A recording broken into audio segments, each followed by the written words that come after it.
आज के case studies के इस लेक्चर में आपके समक्ष एक ऐसा जजमेंट रख रहे हैं जिसमें यह देखने को मिलता है कि अगर आपके केस में पत्नी ने आपके ऊपर झूठे आरोप लगाए हैं, बेबुनियाद आरोप लगाए हैं, गंभीर आरोप लगाए हैं, भर भर के आरोप लगाए हैं, फिर भी पति अगर अपनी तरफ से पक्ष रखता है और कुछ इस तरह से कोर्ट में अपनी बातों को रखता है जैसे मैं अब बताने वाला हूं, तो पत्नी ने जो बिना सबूत के आपके ऊपर, आपके परिवार के लोगों के ऊपर जो आरोप लगाए हुए हैं, उन आरोपों का आपके ऊपर कोई प्रभाव नहीं पड़ेगा, बल्कि पति ने जो तर्क दिया है, पति ने जो अपनी तरफ से बात रखी है, उसको सुनने के बाद कोर्ट ऐसे मामले को रद्द कर सकती है, आपको इस केस में बरी कर सकती है, जैसा कि इस केस में देखने को मिलता है। आमतौर पर पत्नी की तरफ से आरोप लगाए जाते हैं कि पति, सास ससुर और उसके परिवार में जो लोग हों, ये सब मुझे दहेज के लिए मारपीट करते हैं, दहेज की डिमांड करते हैं और इस हद तक मुझे प्रताड़ित करते हैं कि अगर मैं उस घर में वापस जाती हूं और इनको दहेज नहीं मिला जो मांगा गया है, तो ये लोग मेरी हत्या तक कर सकते हैं। इतना मुझे डर है, क्योंकि इन लोगों ने मेरे साथ जो किया है वो बद से बदतर कर दिया है। अब मुझे इन लोगों पर बिल्कुल कोई भरोसा नहीं है। अगर मैं वापस अपने ससुराल जाती हूं तो मेरी जान जा सकती है, क्योंकि ये सब लोग दहेज लोग ही है। तो चलिए, अब इस मामले में पत्नी की तरफ से तो आपने आरोप सुन लिया, अब पति ने क्या कहा और बिना सबूत के ही इस केस को डिसमिस करवा दिया। जय जिनेंद्र हूं केस जैन। वीडियो को लाइक और शेयर कर दीजिए और इस तरह के जजमेंट्स का पैकेज पाने के लिए, जिसमें लगभग आपको 200 जजमेंट्स मिलते हैं, किसी जानकारी के लिए दिए गए नंबर पर आप हमें संपर्क कर सकते हैं। दरअसल इस मामले में यह देखने को मिलता है कि पत्नी की तरफ से जो आरोप लगाए गए थे कि मेरी सास हमेशा मेरे माता पिता से धन मांग करती है, मेरी सास मेरे माता पिता से हमेशा दहेज की मांग करती, पैसे की मांग करती, धन की मांग करती, सोने चांदी की मांग करती है। यह पत्नी ने यहां पर आरोप लगाया। पहला आरोप यहां पर यह देखने को मिलता। अब इसके आगे पत्नी यह आरोप लगा रही है कि मेरे साथ घटित होने वाली सारी घटना मैं अपने माता पिता को बताती थी और चुप रहती थी। अगर मैं कुछ बोलूंगी तो ये लोग मुझे मारेंगे, पीटेंगे, हाथ पैर तोड़ देंगे, अधमरा कर देंगे, हत्या ना कर दे। मुझे तो इस बात का डर है। तो मैं जो कुछ ये बोलते थे, मैं अपने माता पिता को तत्काल फोन करके, चिट्ठी लिख के, संदेशा लिख के भेज देती थी, अपने माता पिता को बताया करती थी। और अक्सर इस तरीके की लाइन बोलने का अर्थ यह होता है कि उसके माता पिता इस केस में आई विटनेस बन जाते हैं कि हाँ, हमने सुना। तो मुझे एक जजमेंट याद आ रहा है। एक केस चल रहा था दुर्ग कोर्ट में, उस समय मैं वहीं पर था, किसी काम से गया था, तो दुर्ग कोर्ट में था। तो वहां पर एक महिला ने जो बयान दिए और उसके माता पिता ने बयान दिए, रो रो कर बयान दिए।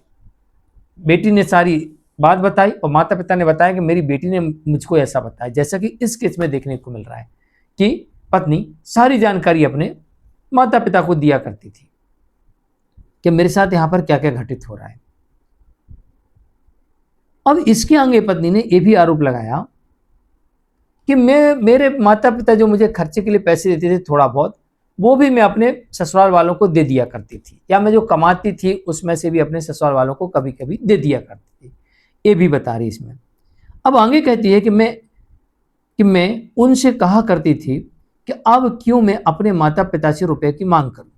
जब वो कहते थे कि तू मांग, वो डायरेक्ट भी मांगते थे और मुझसे भी कहते थे कि तू मांग, लेके आ पैसे उनसे, वरना तेरे को कहीं का नहीं छोड़ेंगे, मारेंगे, कूटेंगे। तो मैं मना करती थी, मैं क्यों मांगू, मैं नहीं मांगूंगी। लेकिन वे कहते थे कि यह सब पुराने समय की बातें हैं, तुम्हें मांगना पड़ेगा, अब लेके आओ।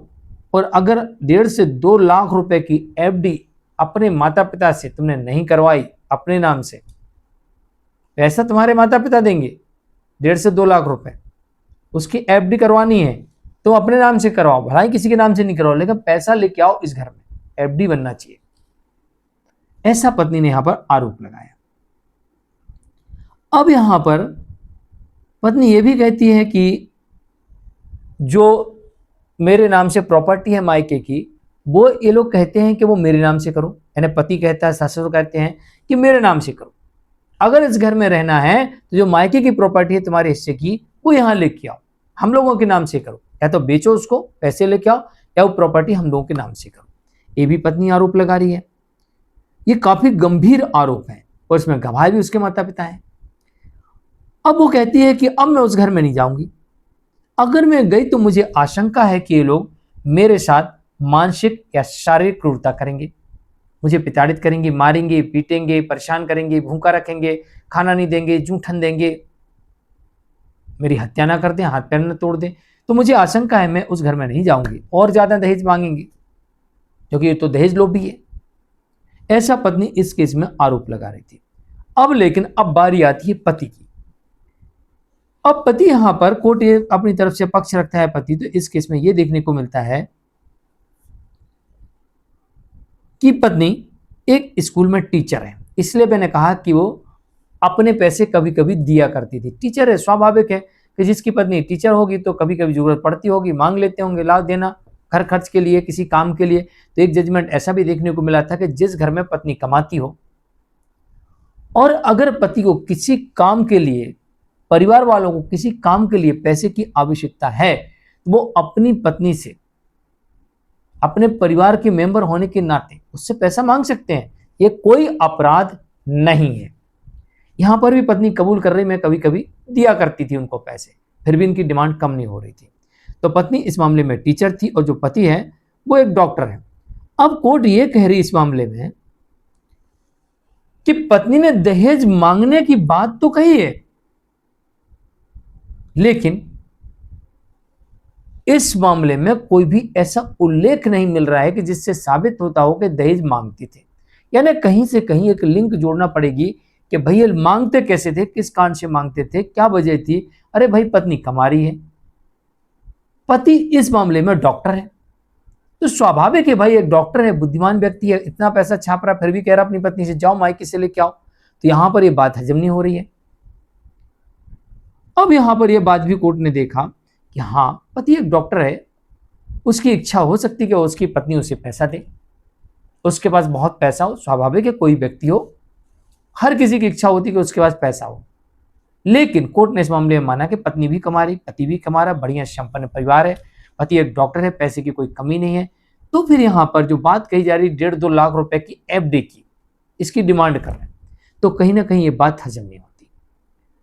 और पति ने इस मामले में सिरे से नकार दिया कि हुजूर मेरे पास खुद का घर है, मैं एक डॉक्टर हूं, मेरी वाइफ जॉब ना करे तब भी घर खर्च चल सकता है, मैं अच्छा खासा कमाता हूं, फिर भी वो टीचर है, कमा रही है, मैं क्यों दहेज मांगूंगा।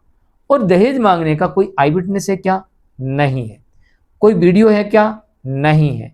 कोई सबूत है क्या? नहीं है। गवाह कौन है? उसके माता पिता, वो भी उसने उनको बताया, पड़ोसियों को नहीं बताया, रिश्तेदारों को नहीं बताया, वहां के लोगों को नहीं बताया, पुलिस को नहीं बताया। किसको बताया? अपने माता पिता को। तो कोर्ट ने इस मामले में माना कि कोई सबूत नहीं है, कोई भी आशाजनक, संतोषजनक साक्ष्य नहीं है कि जिससे यह साबित होता हो कि पत्नी पीड़ित थी, और इस हद तक पीड़ित थी कि उसे आशंका थी कि मैं वापस जाती हूं तो मेरी जान भी जा सकती है। ऐसा कोई प्रमाण नहीं मिला।